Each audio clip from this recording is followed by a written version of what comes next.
Hi, everyone. Welcome, and thanks for joining us for Stars of Franchising. Get ready for a roller coaster ride through the world of franchising as we bring you the best stories of inspiration and entrepreneurial grit and turning dreams into franchise realities. That's right, Vinny. From emerging to global brands, we'll chat with the genius minds behind the magic. All brought to you by the Tariq Farid Franchise Institute at Babson College. I'm Ab. And I'm Vini.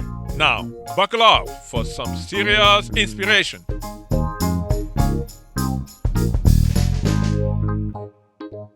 Welcome, everybody. We're really excited to be here and welcome today's guest, Soosie Lazenby. Soosie just came from an incredible class we just had, and our students loved it. We had a lot of great discussion. And I'll let Soosie introduce herself or talk a little bit in these answers about what she's done, but she's a current franchisee of two emerging growth, health, and wellness brands, StretchLab and Club Pilates, which offers her incredible insights. And I think what I'd love to start with, Soosie, is something you said today to the students, which is tell us what your why is and what calls you to do what you do. In terms of why I chose those paths or why I said it was so important, I mean, I believe that everything starts with your why. If you don't know what your why is, it's hard to be successful. And if you're true to yourself and your own personal mission and what you want to do, then you're automatically putting yourself in a position for success. If you don't know why, it's kind of hard to navigate the challenges of running and building a business. And so how did that attitude and mindset affect your decision when you were choosing the franchises? Yeah, I think that was great to hear today. Yeah, well, my husband and I, we hired a franchise consultant to present us with different opportunities, and they're really not consultants; they're salespeople, is what we found. And so they presented us and sold us a lot of different ideas, sold us in, and we both had to ask ourselves what our why is as we established, if you will, evaluated all the different franchise concepts out there, and there are a lot. What we did do is we didn't limit ourselves in terms of any one type of genre or category, if you will, from household goods to pets to fitness. We really went in with an open mind, knowing that we wanted to invest in something personally and professionally, but that it needed to align with our own values, and it had to be something that we could get behind and feel comfortable selling. And so in evaluating that, the consultant kept telling us, well, just look at the economic models as you evaluate these businesses and don't worry about the widget. If you know your why, I know mine, I couldn't just do that. So for me, I had to align myself with it, and I have some personal health challenges, so it's very easy for my husband and I to quickly assess which brands fit with our, personal mission. And Soosie, before we go into maybe somebody deeper into the conversation, our audience would like to know who is Soosie? Oh, that's a very complicated question. Tell us a few things about yourself. I will get to know you, and then in that context, and we entertain some questions more. Sure. I am a very passionate person who loves to build brands. I love to collect people, good people, whether they're coworkers, friends. I love to see the fruits of my labor. I am very visual. I have a vision of how, and I'm actually kind of a unique entrepreneur in that I think I'm equally balanced in terms of operations and creativity. You usually you're stronger in one or another, but I actually possess both skills, which I think has allowed me to be successful in the businesses that I've done. But I've had a very varied career. I've worked in big brands. I've worked in sports marketing. I've been fortunate to travel the world in my career. I thought when I worked for big brands that my contributions were really meaningful, and then I realized that the brand will go on with or without you. So that was a big reality. And then I realized that building a business from scratch is definitely not for the faint-hearted, and it's something that I really had to, I didn't plan on doing, but I did it, and I loved it. And so I have built several companies in my time, but smaller businesses that are very successful in my mind, what success is and what I want them to be and how I define success. One of my businesses won Best of Tampa Bay, which was really neat, and it was in an industry that I had no idea how I got into, but I did, and I figured it out. And I guess if you just trust your gut, sometimes you'll be shocked where you end up. Well, I'd like to piggyback on that, a few things there before we get in. We may never get to these because this is so interesting. But I'm fascinated, and I think the students, and I know the students were excited to hear about your journey within those big brands and the entrepreneurial nature of what you created. So maybe talk a little bit about some of those lessons, positive lessons you learned, or from growing Adidas from when you joined the part of the business and IMG, because I think that's really applicable and for our audience to understand how to leverage past experiences. And one thing we talk a lot about at Babson is entrepreneurship and entrepreneurial leadership doesn't always have to happen in a startup. So I'd love to, if you can talk a little bit. You're right. About It's that. interesting. Was within a big brand, and IMG, here they were the first and the biggest ever in defining kind of the industry of sports marketing, and it was my dream to work there, and I was so lucky to. But you get there, and they basically, my biggest life lesson learned there was how to build a brand on barter. And so I'm a young person trying to create and build a professional sporting event in a city, and all I'm given is an apartment and a phone book. and I'm just shocked at what I'm supposed to be expected to do, but you do it and you learn how to build a brand and create demand and showcase value for people. So for me, I met some of the greatest companies. I had the opportunity to sell sponsorships. So my title sponsor was Pepsi. My other sponsors were Carnation and Nestle and US Air, and it was amazing. And the tournament director was actually terminated during my time there, and they were too cheap to hire or replace him, so they told me to do the job. And every night I would have all these credit card transaction things on the bed, and I talked to my boss about how to do this. I'm 25, 26 years old. And then I was the only person working, and we were going on sale tickets for this tennis event. And back in the day, there's a phone and it had all these little squares, and they would light up. And I said, oh no, I have to use the ladies' room. What am I going to do? And the phones are ringing. So I put them all on hold. And I went to the restroom. And then I just opened one line. And everyone thought that the tickets were selling out. So I kept them all on hold. And this is all because I had to use the ladies' room. Brilliant strategy. So, drove demand, it sounds like. So anyway, that was one of my first life lessons. And then my second one was I went to Adidas. So here's this behemoth worldwide global brand. And I was the 56th employee hired under the new regime.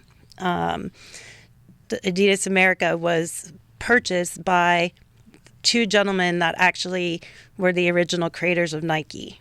And one was Peter Moore. He was the creative director at Nike. He's the one who did the swoosh and Air Jordan logo, and Rob Strasser was their director of marketing. And they asked me to come and be their head of tennis promotions. And at the time, I said no. And they said, well, why wouldn't you want to? And I said, because IMG is my dream job, and I love it, and I'm very happy here.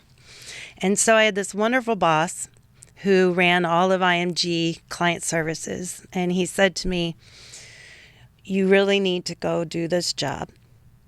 You should go on the brand side. You're on the agency side and the event side. And if you don't like the job in 1 year, I promise you, you can come back. And I'm going to teach you how to sponsor an athlete on the brand side because you've done it from the client side. So I'm going to give you contracts. I'm going to wipe out the names and the amounts so that you can learn, so that you can be set up to be successful at your job. So I went to Adidas, and the brand was $118 million at the time that I started. I was employee number 56. I inherited all these boxes, and I started to open them and read them and figure out how I was going to rebuild tennis promotions for Adidas America. And then I ended up as their director of brand asset marketing. So my job was then to figure out how to take a Kobe Bryant or the Yankees and make sure that any country that was promoting these brand assets were communicating in the same language so that we were reinforcing the brand message. And that was really incredible. But the problem was when I was at Adidas, even though I had a dream job, it was an amazing job, is that I didn't enjoy where I lived. And I didn't enjoy coming home. And I'm a sunshiny person. And Portland's weather didn't match my personality. And so I realized that I didn't need to be defined by my job and that I could define my own path. And being young and doing that was a difficult decision, especially when you wielded so much access in a world of sports where you had access to tickets and events and product, and you know, it was just like every door was open for you. You wanted a reservation somewhere. You wanted to go to an all-star game or World Series. It was just easy. I left the World Series to go eat Chinese food in New York because I could. You know, it's just different. And but I said, okay, I'm going to move back to Boston because this is my favorite city. And I did. And I took a job in a industry that I knew nothing about. I was the sports commissioner for the state of Massachusetts. I was the only female. I did not know what it meant to run a quasi-public company. I had no idea what public sector meant. I did not understand what it meant to represent public figures. I didn't even know how to address them. I didn't know what parliamentary procedure was. I didn't even know what a CV was. And I learned quickly. But my biggest lesson at the Massachusetts Sports Partnership was the need to do due diligence. So here I had worked for these huge brands and companies, never realizing how secure my job was and how fortunate I really was. And also I learned that my contributions, like I said, weren't as meaningful. But now I had to make payroll. I never asked what the books were. I just assumed you're a state agency. You're going to be funded. I mean, but now people's livelihoods are dependent on me. This is not what I bargained for. They moved me, and then they couldn't even pay for my move. So Adidas actually paid for my move. Oh, really? Fascinating. And then my boss at Adidas joined the board of the Mass Sports Partnership. And we rebuilt it. And the athletes that I had that were my athletes at Adidas happened to be the captains of the sports teams here. So I said, we're doing an event. We're doing a fundraiser. We need money. Let's go. So we did. And it was amazing. And then what I didn't understand was state budgets don't pass on time. I'm like, what do you mean? Yeah. Where's my funding? Yes. Where did it go? You're an earmark, Susie. What's an earmark? What do you mean I'm an earmark? I'm not an earmark. I'm like, this is ridiculous. Where's my money? Jane Swift was the, I think I was hired by Salucci. Then Jane Swift, I think, was the Controller. no, she was the lieutenant governor. But then, so anyway, well, that was the end of the Mass Sports Partnership for a little while. And I decided, you know what? I'm going to work for myself from now on. And I'm not going to be dependent. Yeah. I'm going to chart my own path again and figure this out. So I took the files from the Mass Sports Partnership, and David D'Alessandro was actually the chairman of the board at the time. And he gave me an office in the John Hancock Tower. And I started Sports Matters. And that was my first company. And I did, I had amazing clientele in the public and private sector. I worked with the Celtics. I worked with professional athletes. I worked on the Women's Final Four. And I built the company. And then it was acquired by another larger company. And I realized after 9 months that they wanted to get into sports, but that the creative team didn't understand how to create authentic creative to the product. Yeah. And I just couldn't do it. Yeah. I just couldn't do it. I was embarrassed. I was like in a New Balance meeting going, no, what do you mean the Chicago Marathon and pizza? Yeah, Like, right. this just Go doesn't, like, together. I just can't do it. So off I went again. Serial entrepreneur. Wow. And I started another company called Urban Coast. So I moved to Florida because my husband's job. And that company still exists, 15 years coming up. So, in a totally different industry. Wow. Susie. That's a long answer, huh? And it's long but great answers, because it's sort of it's a nice segue into the next question I'm going to ask, because you've always been someone who you chart your own path. You like to start things. You like to grow things. So if whether for big companies or starting something completely new from which means you understand the world of entrepreneurship. You've been an entrepreneurial leader all your life. Now, in the past few years, you've sort of gone into the world of franchising, okay? And when people see the word franchising, say entrepreneurship, say, what has these two got to do with each other? They're I mutually can't inclusive. How so? They are inexorably linked 100%. Because people think that when you buy a franchise, you get a roadmap and you get all these resources, and it's almost, I think people believe that it's almost going to run itself. And, one of your questions about, what the great myth, there is no business, whether it's a franchise or any type of business, that's semi-absentee if you want to be successful.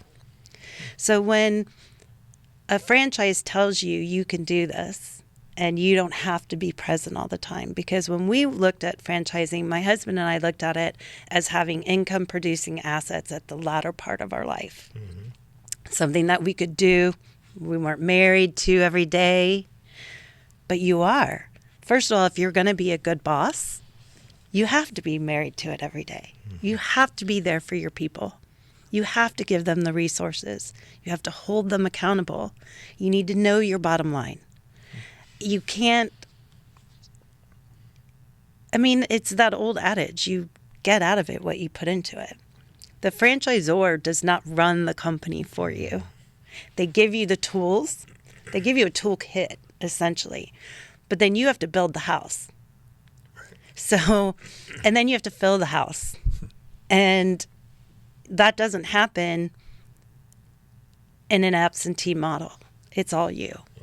So for me, being an entrepreneur, that spirit is what helps you build the house.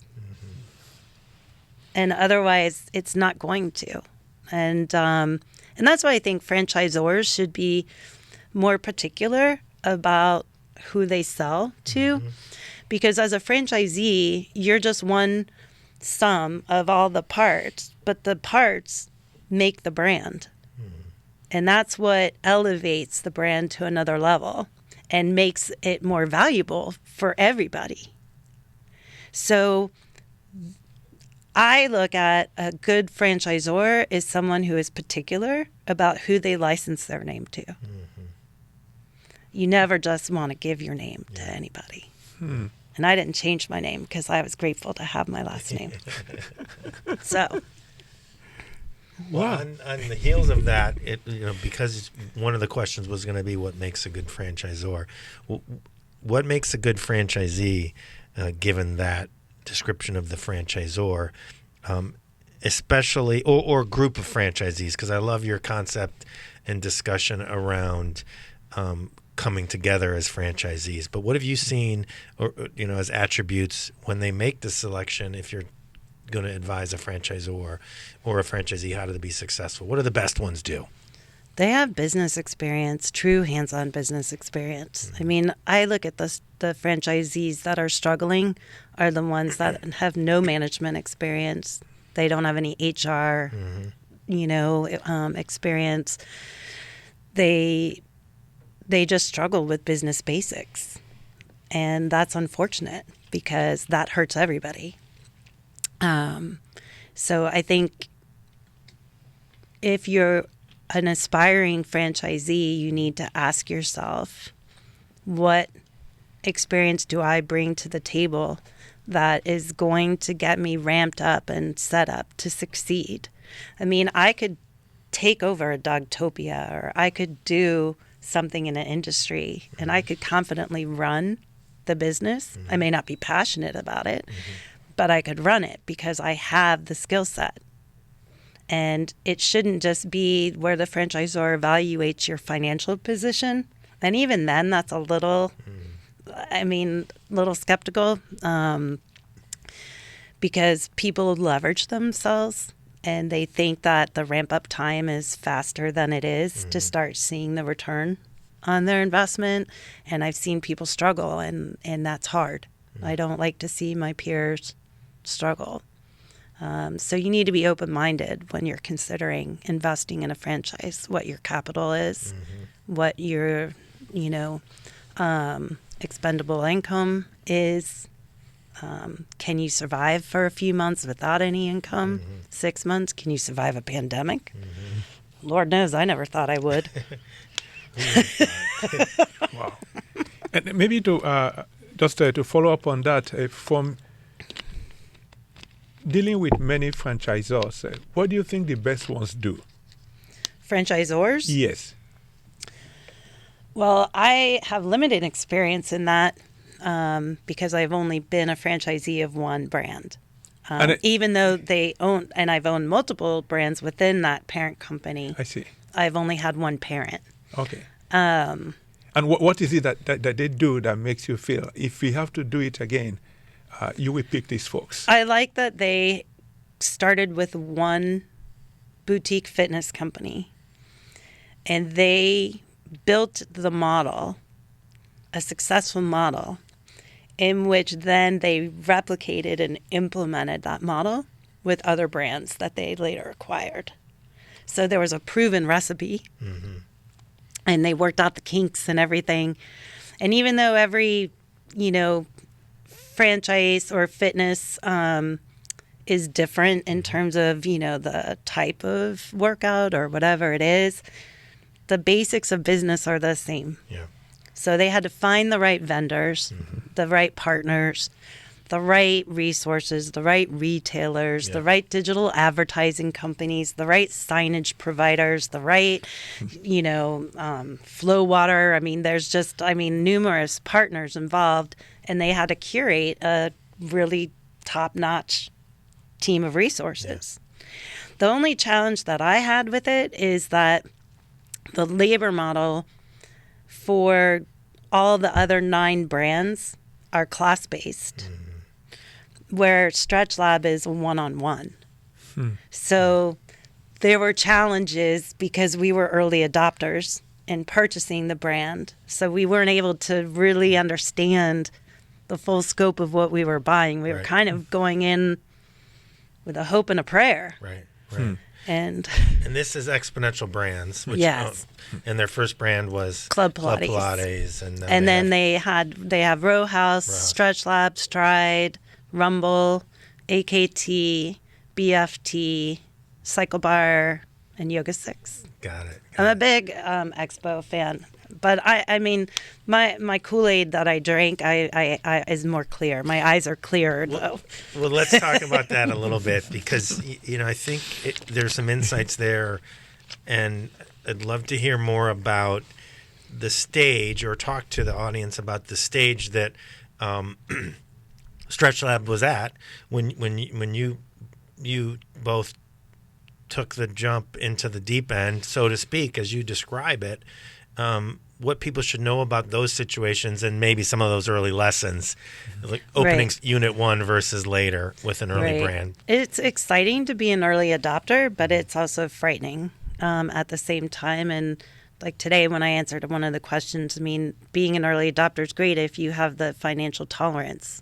You have to be willing to risk, your investment, because there's not enough data to support your decision or what you think you're deciding on. And they were defining the brand. It was a new space, a new modality in fitness and wellness. And what if we all say, the people who walk to school in the snow, if we would like to go back to franchise training today and see what they're hearing, correct, and being taught, or a discovery day today versus in the beginning, because we've all kind of grown with the brand. We've contributed our, learnings and our mistakes, and now the brand is in a much stronger position and is finally, I think, found its ground. And you were, correct me if I'm wrong, Soosie, franchisee number 4. I don't know that I was 4, but I was in the very early stages. The brand was clearly under 100 units. We opened the second franchise in Florida. Okay. It's pretty early. Specifically, and then I'll turn it over to Vinny for the next question. What should people understand about reading, for our audience, the franchise disclosure document that says a StretchLab is going to cost $500,000 to open? And you brought up some incredible points today in class, and you just referred to one of them about knowing what your own personal runway is. Can you talk a little bit about advice on when you're evaluating the cost, what you learned and what you did differently later on down the road? Opening a unit? Actually, I would probably say it would be smart to go back. I don't know if FDDs are on record for years, but it would be good to read the last 2 to 3 years. See how it changed? Yes. Yeah. Because that will give you some insight. That's great advice. As to how the brand has evolved, how the financial model has changed. I think that is really important. For us, it was the first FDD. And we're lucky to still be here. I was able to pay for my plane ticket to come up here to chat with your class. But I think that you should add 30% as a buffer. On top of what they say it's going to cost to open. Okay. They give you the range. Yep. Take the high range then. Take the high end of the range. At the very least, take the highest amount and then probably add 20%. Because every market's different. Your build out is such an unknown cost as to what your construction, your permitting, and most people don't come in with an architectural or construction GC background. Right. I certainly didn't, and I learned the hard way. Negotiating TI, tenants improvement. I mean, they say get as much tenant improvement cost as you can. Well, then are they burying it in your price per square foot? Yeah. So, these are all life lessons in building the business, but you don't really think about that when you're when you're drinking the Kool-Aid and you think it's only going to cost this. Right. You don't have any delta. Some people, when they buy it, they're to the budget. Yeah. That's all they have. That is it. And that's sad. I mean, that's hard. And especially those people now that have loans with the variable rates. So the devil is in the details, right, Susie? That I'm sure you learned in launching tennis tournaments, et cetera, and marketing. And then you have to have cushion. And as we, the students learn here at Babson, cash is king. Cash is king. Right. I mean, and for me right now, I'm in a great position. I'm evaluating franchises. I sold 2, so I want to reinvest the money back into another business. I don't want to pay capital gains.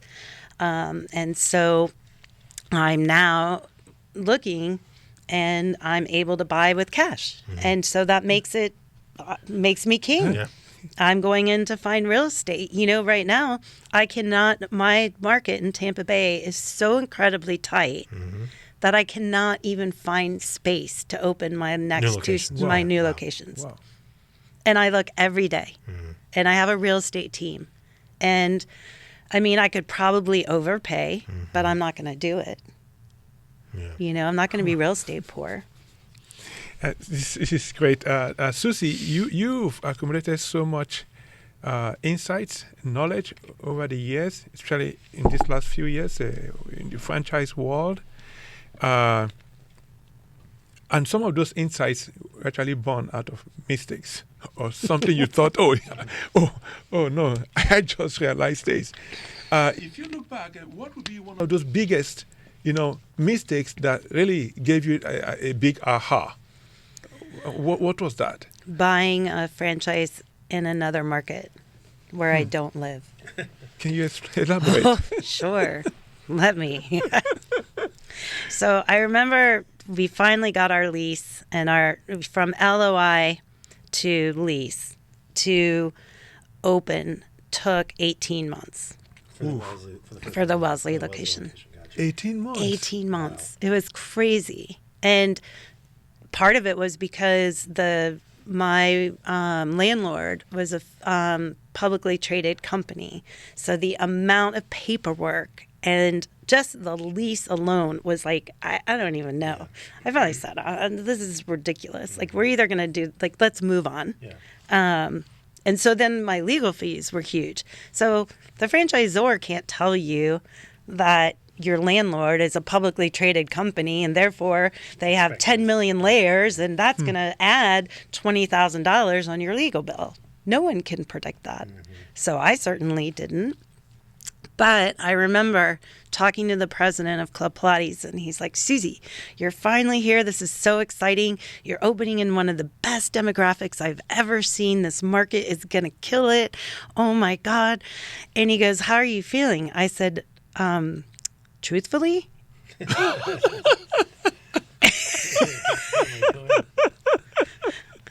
I'm not feeling great. Yeah. He's like, why? What's wrong? And I go, I have the biggest commute. And I'm already struggling. I'm already spent so much money on airlines and hotels, and because I live in Florida. He goes, what do you mean you live in Florida? I go, you're the reason why I drank the Kool-Aid. You don't remember that you sold me a market, then a 3-hour flight away? Oh my gosh. So because your original market got sold from underneath me. Yeah. So I was like, no, I'm not feeling great about this. And then 6 months later, COVID happened. Ooh. And so I went home. I couldn't even fly to see my own business. I couldn't even check on my business. I applied for the PPP from my hospital bed because I got COVID. I was patient 0 in my hometown. Ooh.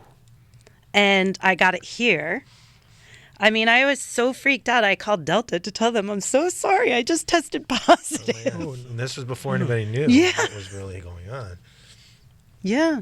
It was crazy. And I'm like in this hazmat suits around me and everything. And I'm like, I need my PPP. I don't care how sick I am. Right. I mean, and then the sad thing is because you weren't open long enough.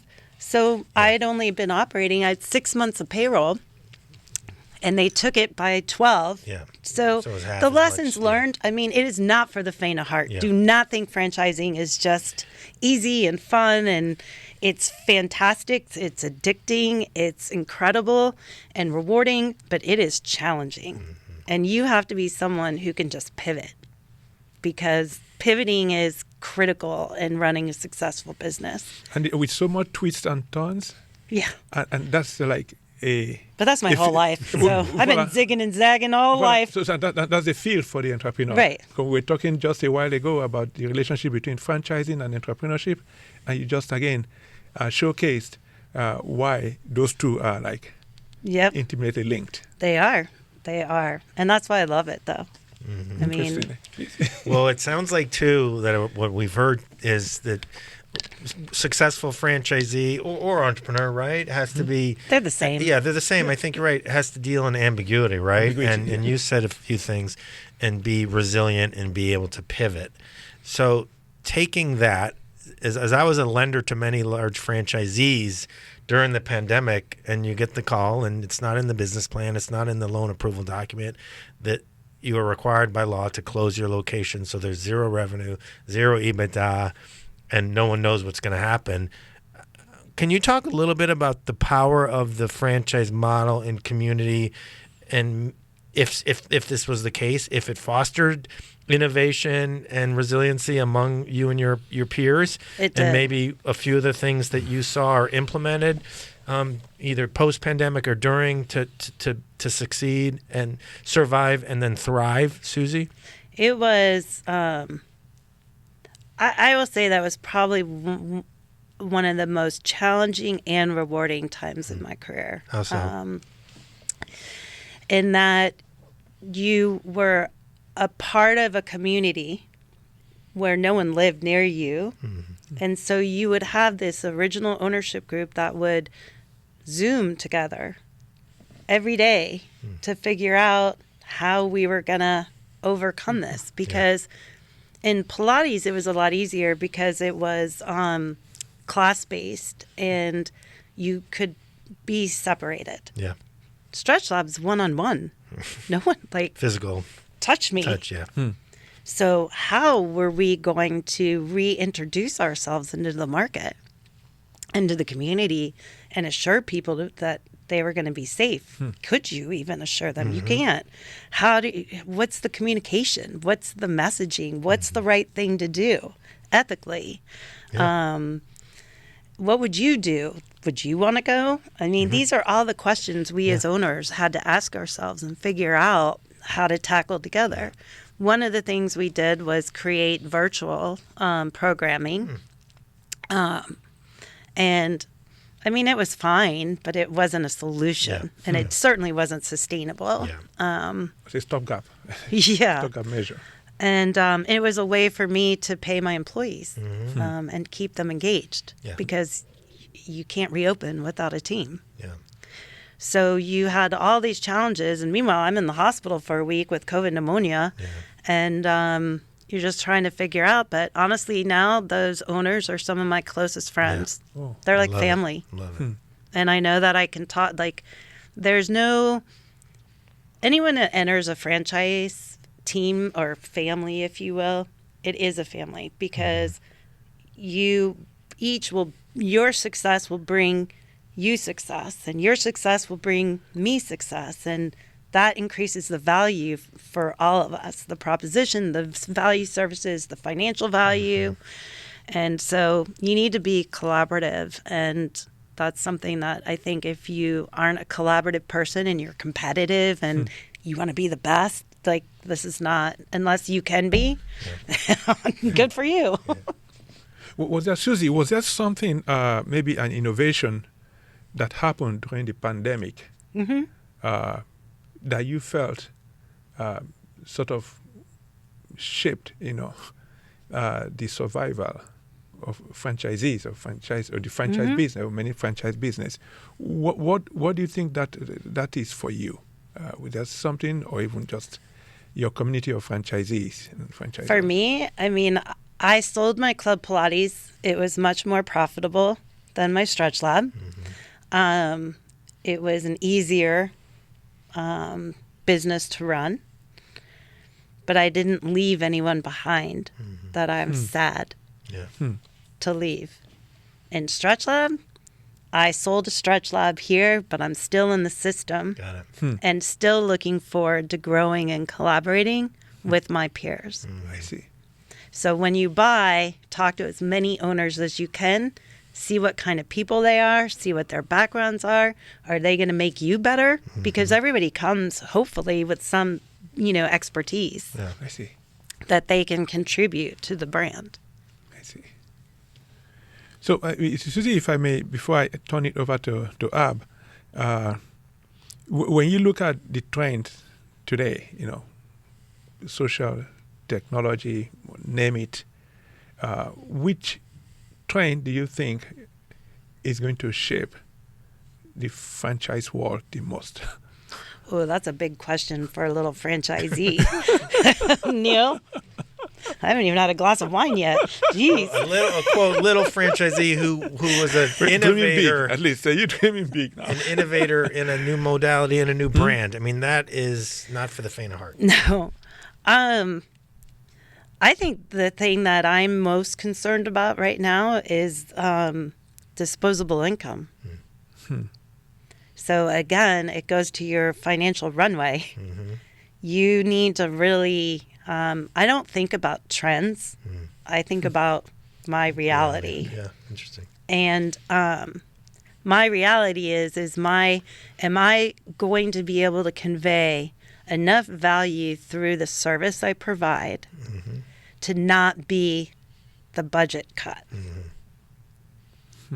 And that is my biggest challenge right now, is are my people truly conveying that value? And not just from a monetary standpoint, from a just reward standpoint.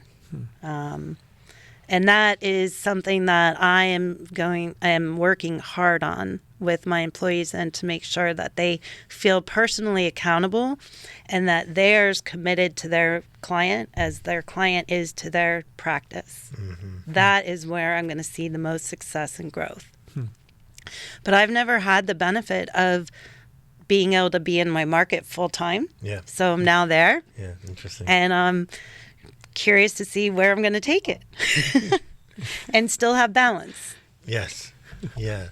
Well, it's and I think you'll do great things, and you'll have some more innovations that come out of being in the market.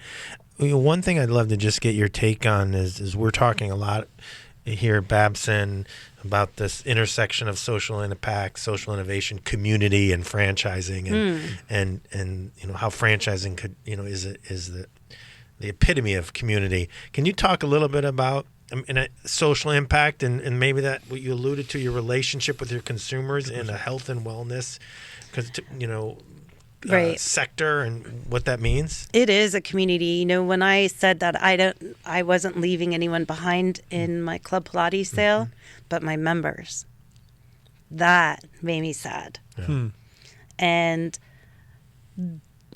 you are fostering community. And if you're good at it, you're making your brick and mortar a place where people want to come, they connect. I mean, I always say there's so much in business that's around the 5 C's, like connection, community, character, commitment, and that's what builds community is when it's you really invest in it, but your team has to believe it and they have to convey it. And so, and then you have to do well outside your walls. You can't it's not just being insulated. You need to go out in the community, grassroots marketing. So all of those things, being a good corporate citizen. Interesting.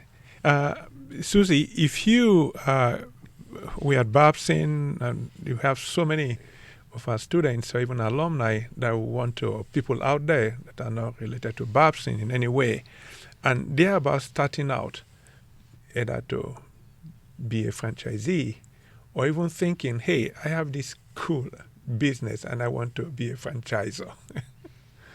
what would be your advice for Be a franchisee first. Be a franchisee first. Because it's like I said when I ran events.